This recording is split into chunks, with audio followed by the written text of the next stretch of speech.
अपनी जिंदगी में उन 2-3 लोगों को पहचानिए जो मुश्किल समय में आपका साथ दे सकते हैं। हर काम अकेले करने की जिद छोड़िए और काम को डेलीगेट करना सीखिए। If you want to go fast, go alone. If you want to go far, go together. मतलब अगर आप तेज चलना चाहते हैं तो अकेले चलें, लेकिन अगर आप दूर तक जाना चाहते हैं तो साथ मिलकर चलें। आज दुनिया में करोड़ों लोग सुबह उठते हैं, काम पर जाते हैं, पैसा कमाते हैं और ईएमआई बिल भरते हैं, सोशल मीडिया स्क्रॉल करते हैं, कुछ समय हंसते हैं, कुछ समय परेशान होते हैं और फिर सो जाते हैं। बाहर से सब कुछ सामान्य दिखता है, लेकिन अंदर कहीं एक सवाल धीरे धीरे दम तोड़ रहा होता है। क्या मैं वही जिंदगी जी रहा हूं जिसके लिए पैदा हुआ था? और सबसे दर्दनाक बात यह है कि बहुत सारे लोग अपने सपनों से इसलिए नहीं हारते क्योंकि वे असंभव थे। वे इसलिए हार जाते हैं क्योंकि उन्हें रिस्क लेने से डर लगता है। अगर मैं कोशिश करूं और हार जाऊं तो लोग क्या कहेंगे? जो चल रहा है उसे ही चलने देते हैं। लेकिन एक दिन जब वो 60 साल का हो जाता है, तब उसे अचानक एक खौफनाक सच्चाई का एहसास होता है। उसे समझ आता है कि जिंदगी भर रिस्क से बचने के चक्कर में उसने अपनी पूरी जिंदगी ही बर्बाद कर दी। क्या आपको भी कभी ऐसा लगता है कि आप हर चीज में सिर्फ सेफ ऑप्शन ढूंढते हैं? क्या आप भी मोबाइल, सोशल मीडिया की झूठी दुनिया और दूसरों की उम्मीदों में फंसकर अपने उन बड़े फैसलों को टाल रहे हैं जो आपकी असल जिंदगी बदल सकते हैं? जरा सोचिए, जिस सेफ्टी के पीछे आप पूरी जिंदगी भाग रहे हैं, कहीं वही आपकी जिंदगी का सबसे बड़ा धोखा तो नहीं? आज के इस आधुनिक दौर में जहां हर कोई एक कंफर्ट जोन में बैठा है, सबसे बड़ा रिस्क ही यह है कि आप अपनी लाइफ में कोई रिस्क ना लें। दोस्तों, इस ऑडियो बुक को अंत तक जरूर सुनिए, क्योंकि आगे आने वाले कुछ विचार आपके रिस्क, फियर, करेज और डिसीजन मेकिंग को देखने का नजरिया हमेशा के लिए बदल सकते हैं। खासकर चैप्टर 3 और चैप्टर 4 को बिल्कुल मिस मत कीजिए, क्योंकि वहीं इस पूरी किताब का हिडन सीक्रेट छुपा हुआ है। दोस्तों, वीडियो के अंत में मैं सभी इंपॉर्टेंट बातों को शॉर्ट में दोहराऊंगा ताकि आपको सब कुछ आसानी से याद रहे, इसलिए वीडियो को अंत तक जरूर देखें। चलिए इस शानदार सफर की शुरुआत करते हैं। लेखक हमें शुरुआत में ही एक बहुत महत्वपूर्ण बात समझाते हैं। रिस्क और डेंजर एक जैसी चीजें नहीं है। ये बात सुनकर शायद आपको अजीब लगे, लेकिन थोड़ा सोचिए। एक व्यक्ति बिना सीट बेल्ट लगाए गाड़ी चला रहा है, दूसरा व्यक्ति रेसिंग ट्रैक पर हजारों किलोमीटर की ट्रेनिंग के बाद कार चला रहा है। दोनों जोखिम ले रहे हैं, लेकिन क्या दोनों का रिस्क एक जैसा है? बिल्कुल नहीं। पहला व्यक्ति लापरवाह है, दूसरा व्यक्ति तैयार है। यही सबसे बड़ा अंतर पैदा होता है। अधिकतर लोग रिस्क को समझने के बजाय उससे डरते हैं, और जो चीज समझ में नहीं आती उससे डर पैदा होना स्वाभाविक है। लेकिन दिलचस्प बात यह है कि हमारा दिमाग अक्सर वास्तविक खतरे से नहीं डरता, वो इमेजिनेशन से डरता है। आइए इसे एक उदाहरण से समझते हैं। एक छात्र परीक्षा देने जा रहा है, उसने तैयारी की है, फिर भी उसके दिमाग में विचार आते हैं। अगर मैं फेल हो गया तो? अगर सब मुझसे आगे निकल गए तो? अगर मेरी इज्जत चली गई तो? देखिए, यहां वास्तविक खतरा परीक्षा नहीं है, वास्तविक खतरा उसके दिमाग द्वारा बनाई गई कहानी है। हमारी जिंदगी के अधिकांश डर इसी तरह पैदा होते हैं। पहले घटना नहीं होती, पहले कल्पना होती है, और फिर वही कल्पना हमें रोक देती है। We suffer more in imagination than in reality। मतलब हम वास्तविकता से कम और अपनी कल्पनाओं से ज्यादा पीड़ित होते हैं। Chapter 1, The Illusion of Safety। Safety का सबसे बड़ा धोखा। डॉक्टर हैरिस कहते हैं कि हम इंसानों का दिमाग कुछ इस तरह डिजाइन किया गया है कि हम हमेशा खतरे से दूर भागना चाहते हैं। हमें लगता है कि अगर हम कोई जोखिम नहीं उठाएंगे तो हम सुरक्षित रहेंगे, लेकिन यही हम सबसे बड़ी मनोवैज्ञानिक गलती कर बैठते हैं। ये इल्यूजन ऑफ सेफ्टी यानी सुरक्षा का भ्रम हमें अंदर से खोखला और कमजोर बना देता है। मनोविज्ञान कहता है कि जब आप लगातार अपने कंफर्ट जोन में रहते हैं तो आपके दिमाग की मुश्किलों से लड़ने की क्षमता, रेजिलियंस, कम होने लगती है। यही कारण है कि आज के समय में लोगों को ऑफिस में बॉस के एक छोटे से ईमेल से या सोशल मीडिया पर किसी के कमेंट से ही पैनिक अटैक आने लगते हैं। आपका दिमाग ये भूल चुका है कि असली खतरे से कैसे निपटा जाता है। इसे राहुल और अमित की कहानी से समझते हैं। अमित एक ऐसी कंपनी में काम करता है जहां वर्क कल्चर बहुत टॉक्सिक है। वो दिन रात काम करता है, छुट्टियां नहीं लेता और अपनी फैमिली को भी समय नहीं दे पाता। क्यों? क्योंकि उसे डर है कि अगर उसने बॉस को ना कहा तो उसकी नौकरी चली जाएगी। वो अपनी नौकरी बचाने के सेफ ऑप्शन को चुनता है, लेकिन इसका नतीजा क्या होता है? उसकी हेल्थ खराब हो रही है, उसकी पत्नी से रोज झगड़े होते हैं और वो डिप्रेशन में जा रहा है। दूसरी तरफ राहुल है। राहुल भी उसी कंपनी में है, लेकिन वो एक कैलकुलेटेड रिस्क लेता है। वो बॉस को साफ कह देता है कि वो वीकेंड पर काम नहीं करेगा। राहुल जानता था कि उसे निकाला जा सकता है, इसलिए उसने पहले ही 6 महीने का इमरजेंसी फंड जोड़ कर रखा था और अपनी स्किल्स को अपग्रेड कर लिया था। राहुल का रिस्क लेना उसे आजादी देता है, जबकि अमित का सेफ रहना उसकी जिंदगी तबाह कर रहा है। आज ही अपनी लाइफ के उस एरिया को पहचानिए जहां आप सिर्फ डर की वजह से रुके हुए हैं। एक छोटा सा कैलकुलेटेड रिस्क लें, चाहे वो किसी रिश्ते में अपनी बात रखना हो या अपने बॉस से छुट्टी मांगना हो। The biggest risk is not taking any risk, मतलब कोई रिस्क ना लेना ही असल में सबसे बड़ा रिस्क है। Chapter 2, reckless versus calculated risk, खतरा और बेवकूफी में फर्क। जब हम रिस्क शब्द सुनते हैं तो हमें लगता है कि बिना सोचे समझे किसी खाई में कूद जाना ही रिस्क है, लेकिन दुनिया के सबसे बड़े रिस्क टेकर्स जैसे fighter pilots, deep sea diverse या माउंटेन क्लाइंबर्स ऐसा बिल्कुल नहीं करते। डॉक्टर हैरिस कहते हैं कि असली रिस्क टेकर्स पागल या बेवकूफ नहीं होते, वो दुनिया के सबसे सावधान इंसान होते हैं। ये इंसान के दिमाग का एक और खेल है जिसे ओवर कॉन्फिडेंस बायस कहते हैं। कुछ लोग बिना किसी तैयारी के रिस्क लेते हैं और उसे हिम्मत का नाम देते हैं, लेकिन असल हिम्मत वो होती है जो महीनों की कठोर तैयारी और गहरी प्लानिंग के बाद आती है। आजकल आपने देखा होगा कि बहुत से युवा सोशल मीडिया पर किसी इन्फ्लुएंसर की लाइफस्टाइल देखकर बिना किसी बैकअप प्लान के अपनी पढ़ाई या नौकरी छोड़ देते हैं ताकि वो यूट्यूबर या ट्रेडर बन सकें। ये कैलकुलेटेड रिस्क नहीं है, ये रेकलेसनेस यानी बेवकूफी है। इसके उलट एक समझदार इंसान पहले दिन के 2 घंटे अपने नए स्टार्टअप या यूट्यूब चैनल को देता है। वो अपने काम और पैशन के बीच संतुलन बनाता है। वो तब तक अपनी नौकरी नहीं छोड़ता जब तक उसका साइड बिजनेस उसे नौकरी जितनी कमाई ना देने लगे। एलेक्स होनॉल्ड, जब उन्होंने बिना रस्सी के 3000 फीट ऊंचे पहाड़ पर चढ़ाई की तो दुनिया को वो पागल लगा, लेकिन एलेक्स ने उस पहाड़ के चप्पे चप्पे का 10 साल तक अभ्यास किया था। जब भी आप लाइफ में कोई बड़ा कदम उठाने वाले हों तो खुद से पूछें कि क्या मैंने इसकी पूरी तैयारी की है या मैं सिर्फ जज्बातों में बहकर फैसला ले रहा हूं। हमेशा वर्स्ट केस सिनेरियो यानी सबसे बुरे परिणाम के लिए पहले से तैयार रहें। Risk is not about being reckless, it's about being prepared. मतलब जोखिम उठाने का मतलब बेवकूफी करना नहीं है, बल्कि पूरी तरह से तैयार होना है। दोस्तों, नीचे कमेंट करके ईमानदारी से बताइए कि इस समय आपकी लाइफ का सबसे बड़ा डर क्या है जो आपको कोई भी नया कदम उठाने से रोक रहा है। क्या वो फेलियर का डर है या लोगों के जजमेंट का? कमेंट में जरूर शेयर करें। Chapter 3, the power of no, कब रुकना है ये जानना। अब सवाल ये उठता है कि रिस्क लेना जरूरी है, लेकिन क्या हर रिस्क लेना चाहिए? और अगर हम गलत रास्ते पर निकल जाएं तो क्या करें? यहीं से शुरू होता है इस किताब का सबसे पावरफुल लेसन। गुफाओं के अंदर डाइविंग करते समय एक बहुत ही कड़ा नियम होता है। अगर आपका 1/3 ऑक्सीजन खत्म हो चुका है तो आपको तुरंत वापस मुड़ना होगा, भले ही आपकी मंजिल सिर्फ 10 मीटर दूर क्यों ना हो। अगर गोताखोर वहां लालच में आकर नो नहीं बोल पाता तो उसकी मौत तय है।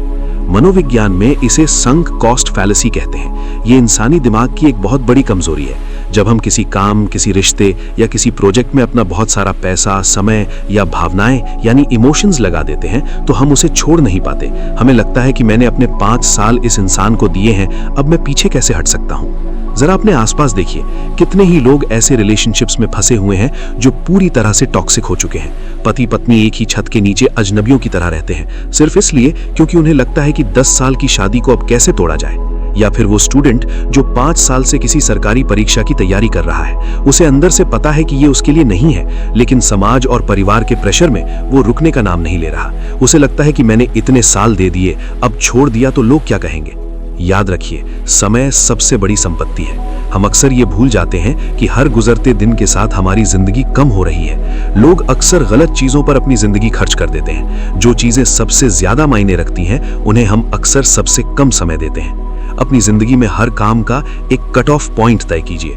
खुद से वादा कीजिए कि अगर इस रिश्ते या इस बिजनेस में अगले 1 साल तक कोई सुधार नहीं आया तो मैं इसे छोड़ दूंगा। कभी कभी हार मान लेना कमजोरी नहीं बल्कि सबसे बड़ी समझदारी होती है। दोस्तों, ऐसी डीप और लाइफ चेंजिंग वीडियोस बनाने में हमें बहुत रिसर्च, मेहनत और समय लगता है। अगर आपको ये वीडियो अब तक पसंद आ रही है और आपको कुछ नया सीखने को मिल रहा है तो प्लीज चैनल को सब्सक्राइब करें और वीडियो को लाइक जरूर करें। आपका एक लाइक हमें ऐसी ही बेहतरीन किताबें आप तक लाने की प्रेरणा देता है। Chapter 4, doing hard things for everyday resilience. मुश्किलें ही आपको मजबूत बनाती हैं।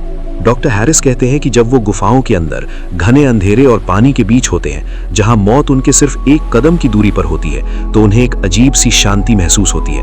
क्यों? क्योंकि जब आप अपनी मर्जी से जानबूझकर अपनी लाइफ में हार्ड थिंग्स करते हैं तो आपकी आम जिंदगी की छोटी मोटी परेशानियां आपके सामने घुटने टेक देती हैं। इसे साइकोलॉजी में स्ट्रेस इनोक्यूलेशन कहा जाता है। जैसे शरीर को वायरस से बचाने के लिए हल्की सी वैक्सीन दी जाती है, वैसे ही दिमाग को डिप्रेशन और एंजाइटी से बचाने के लिए उसे जानबूझकर स्ट्रेस में डालना पड़ता है। आज की जनरेशन में फाइनेंशियल स्ट्रेस और सोशल मीडिया कंपैरिजन बहुत आम हो गया है। एक इंसान इंस्टाग्राम पर दूसरों की लग्जूरियस लाइफ देखकर उदास हो जाता है। उसका दिमाग छोटी सी बात पर स्ट्रेस हार्मोन रिलीज कर देता है। लेकिन जरा उस इंसान को देखिए जो रोज सुबह 5 बजे उठकर एक कठिन वर्कआउट करता है या ठंडे पानी से नहाता है।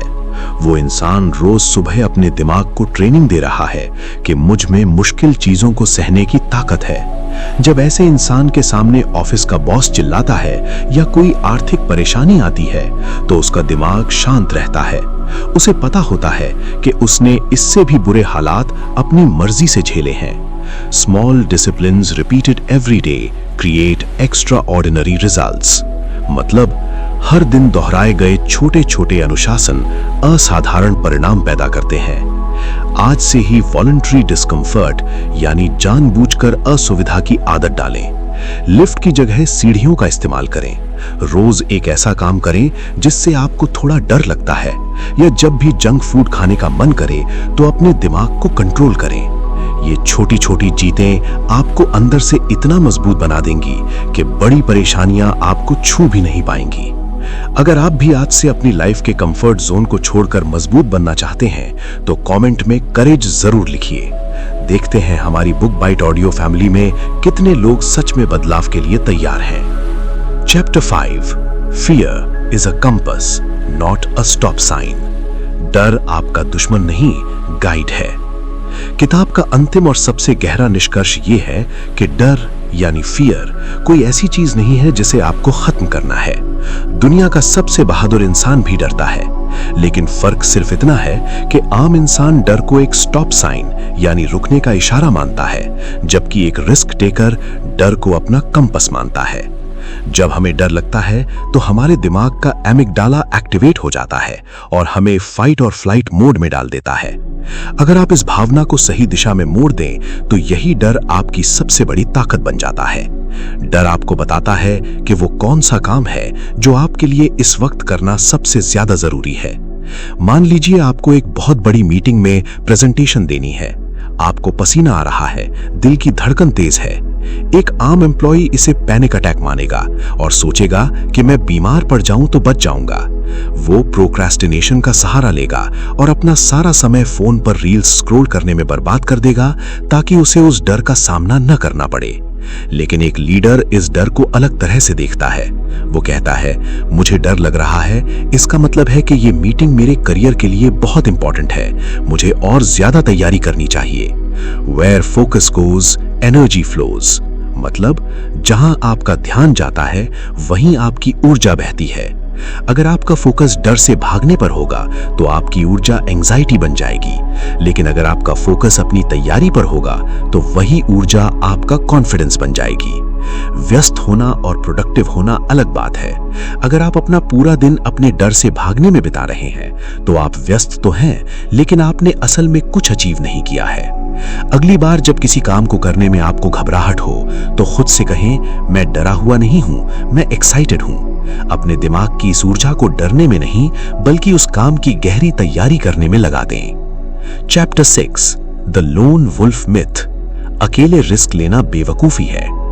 डॉक्टर हैरिस गुफा के अंदर अकेले नहीं गए थे। उनके साथ गोताखोरों, डॉक्टर्स और थाई नेवी सील्स की एक पूरी टीम थी। किताब का एक बहुत बड़ा लेसन ये है कि जब आप कोई बड़ा रिस्क लेते हैं तो अकेले सब कुछ करने की कोशिश करना बहादुरी नहीं, बेवकूफी है। बड़े रिस्क हमेशा एक ट्रस्टेड ट्राइब यानी भरोसेमंद टीम के साथ लिए जाते हैं। हम अक्सर फिल्मों में देखते हैं कि एक अकेला हीरो सब कुछ बदल देता है। साइकोलॉजी में इसे लोन वुल्फ मिथ यानी अकेले भेड़िए का भ्रम कहते हैं। असल जिंदगी में जब दिमाग पर बहुत ज्यादा प्रेशर पड़ता है तो इंसान का नर्वस सिस्टम टूट सकता है। लेकिन जब आपके साथ कुछ ऐसे लोग होते हैं जिन पर आप आंख बंद करके भरोसा कर सकते हैं तो आपका दिमाग सोशल बफरिंग का इस्तेमाल करता है, यानी दूसरों का साथ आपके स्ट्रेस हार्मोन्स को कम कर देता है। आजकल कई क्रिएटर्स या एंटरप्रेन्योर्स यही गलती करते हैं। मान लीजिए आप एक प्रोजेक्ट पर काम कर रहे हैं, जैसे कि आप एक YouTube चैनल ही चला रहे हैं। शुरुआत में आप सोचते हैं कि मैं सब कुछ खुद कर लूंगा, स्क्रिप्ट भी मेरी, आवाज भी मेरी और वीडियो एडिटिंग भी मेरी। आप अपने आप को पूरी तरह से थका देते हैं, बर्नआउट। लेकिन असली सफलता और कैलकुलेटेड रिस्क तब होता है जब आप एक छोटी सी टीम बनाते हैं, 2-3 भरोसेमंद लोगों के साथ मिलकर काम करते हैं। शायद एक ऐसा दोस्त जो एडिटिंग संभाल ले और एक जो रिसर्च कर ले। जब आप एक टीम में काम करते हैं तो फेल होने का रिस्क बढ़ जाता है और सफलता की गारंटी दुगनी हो जाती है। अपनी जिंदगी में उन 2-3 लोगों को पहचानिए जो मुश्किल समय में आपका साथ दे सकते हैं। हर काम अकेले करने की जिद छोड़िए और काम को डेलीगेट करना सीखिए। If you want to go fast, go alone. If you want to go far, go together. मतलब अगर आप तेज चलना चाहते हैं तो अकेले चलें, लेकिन अगर आप दूर तक जाना चाहते हैं तो साथ मिलकर चलें। Chapter 7, micro decisions under pressure, panic से बचने का विज्ञान। जरा कल्पना कीजिए, गुफा के अंदर घुप अंधेरा है, ऑक्सीजन कम हो रही है और रास्ता इतना पतला है कि एक बार में सिर्फ एक इंसान ही रेंग कर निकल सकता है। ऐसी स्थिति में अगर गोताखोर ये सोचने लगे कि बाहर निकलने का रास्ता अभी भी 2 किलोमीटर दूर है तो वो पैनिक में आकर वहीं दम तोड़ देगा।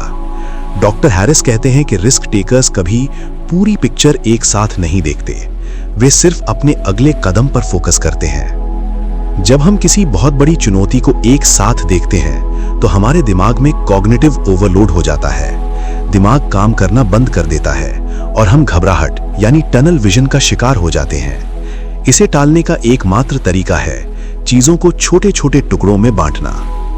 सोचिए एक स्टूडेंट के बारे में जिसके सामने उसके 2nd सेमेस्टर के एग्जाम्स हैं। मान लीजिए जावा या वेब टेक्नोलॉजी जैसे मुश्किल सब्जेक्ट्स का प्रैक्टिकल लैब एग्जाम सिर पर खड़ा है।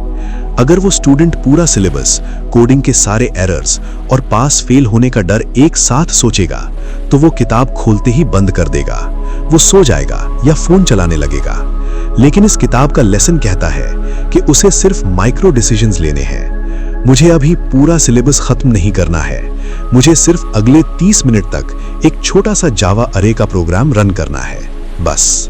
जब आप किसी बड़े और डरावने काम को छोटे छोटे और आसान स्टेप्स में तोड़ देते हैं तो आपका दिमाग रिलैक्स हो जाता है और रिस्क लेना आसान लगता है। जब भी लाइफ में कोई बड़ा चैलेंज आए तो खुद से पूछें कि मुझे अगले 5 साल या 5 महीने का नहीं सोचना है, इस वक्त मेरा अगला एक सही कदम क्या होना चाहिए। नीचे कमेंट करके बताइए कि जब आप पर अचानक से काम या पढ़ाई का बहुत ज्यादा प्रेशर आ जाता है तो आपका रिएक्शन क्या होता है। क्या आप पैनिक करते हैं या शांत रहते हैं? मैं हर कमेंट पढ़ रहा हूं। Chapter 8, the why overrides the risk. आपका मकसद डर से बड़ा होना चाहिए। डॉक्टर रिचर्ड हैरिस जानते थे कि उन 12 बच्चों को एनेस्थीसिया यानी बेहोशी की दवा देकर पानी के अंदर से निकालना लगभग नामुमकिन था। मेडिकल साइंस के हिसाब से बच्चों की जान जाने का खतरा बहुत ज्यादा था। अगर कुछ गलत होता तो हैरिस पर हत्या का मुकदमा भी चल सकता था। तो फिर उन्होंने इतना बड़ा रिस्क क्यों लिया? क्योंकि उनके पास एक बहुत बड़ा वाई, मकसद था। अगर वो रिस्क नहीं लेते तो उन बच्चों का मरना 100% तय था। जब आपके रिस्क लेने के पीछे का कारण यानी इंट्रिंसिक मोटिवेशन आपके डर से बड़ा हो जाता है तो आपके अंदर एक सुपर ह्यूमन ताकत आ जाती है।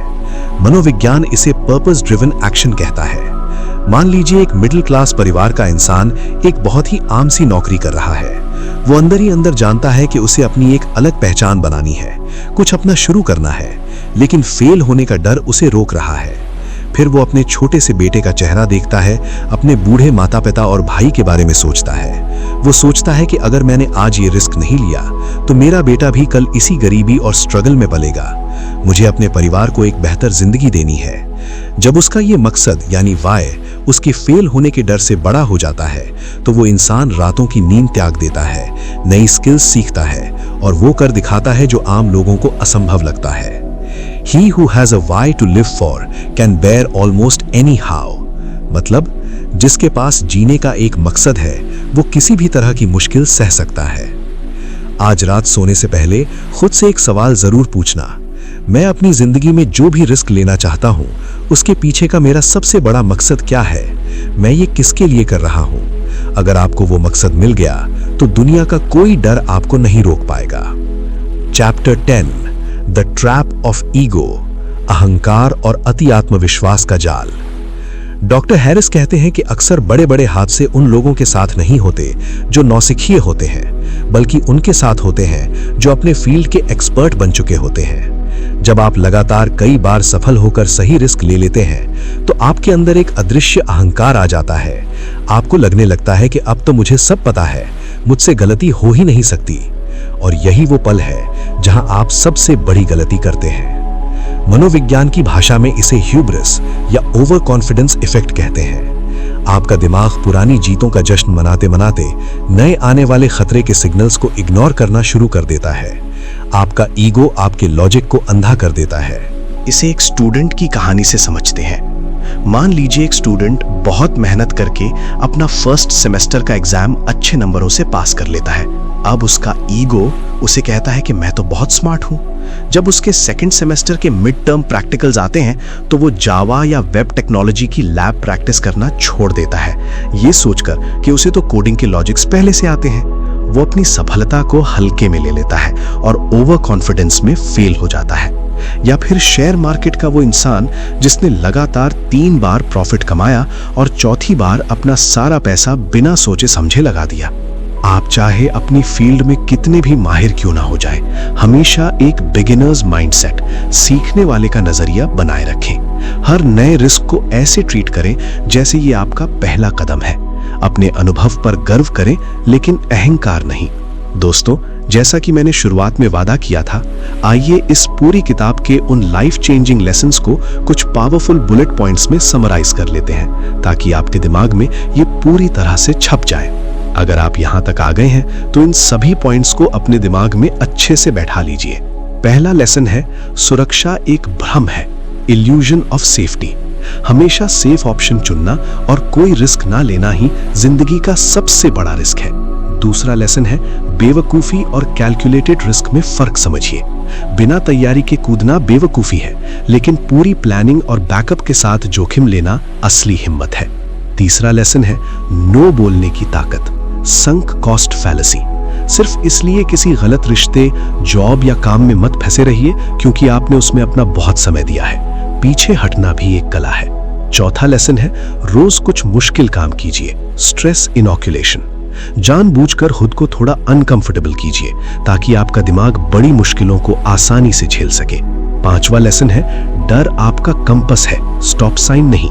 जहां डर लग रहा है, असल में आपको अपनी एनर्जी और फोकस उसी काम में लगाने की जरूरत है। छठा लेसन है, अकेले रिस्क मत लीजिए, लोन वुल्फ मिथ। सफलता और रिस्क के सफर में एक भरोसेमंद टीम और कुछ अच्छे लोगों का साथ होना आपके मानसिक दबाव को आधा कर देता है। सातवां लेसन है, पैनिक से बचने के लिए माइक्रो डिसीजंस लीजिए। पहाड़ की चोटी देखकर मत घबराइए, सिर्फ अपने अगले छोटे कदम पर ध्यान दीजिए। आठवां लेसन है, आपका वाय, मकसद आपके डर से बड़ा होना चाहिए। अगर आपका लक्ष्य और आपके अपनों का चेहरा आपके सामने है तो कोई भी डर आपको नहीं रोक पाएगा। नौवां और आखिरी लेसन है, ईगो से बचिए। कभी भी ओवर कॉन्फिडेंस में आकर तैयारी करना मत छोड़िए, हमेशा एक बिगिनर की तरह सोचिए। बुक बाइट ऑडियो फैमिली, मुझे पूरी उम्मीद है कि आज की इस वीडियो ने रिस्क, डर और सफलता को लेकर आपके सोचने का नजरिया पूरी तरह से बदल दिया होगा। अगर आपको लगा हो कि आज आपने सच में कुछ ऐसा सीखा है जो आपकी जिंदगी में काम आएगा, तो प्लीज इस वीडियो को लाइक करें। अपने उस दोस्त या परिवार के सदस्य के साथ इसे शेयर करें जिसे आज इस मोटिवेशन की सबसे ज्यादा जरूरत है। और हाँ, ऐसी ही डीप, इमोशनल और लाइफ चेंजिंग ऑडियो बुक्स के लिए चैनल को सब्सक्राइब करना बिल्कुल मत भूलिए। कमेंट करके जरूर बताइए कि इनमें से कौन सा लेसन आज आपको सबसे ज्यादा रिलेटेबल लगा। जल्द ही मिलते हैं एक नई लाइफ चेंजिंग वीडियो के साथ। अपना और अपने सपनों का ख्याल रखें। अपना कीमती समय देने के लिए बहुत बहुत धन्यवाद।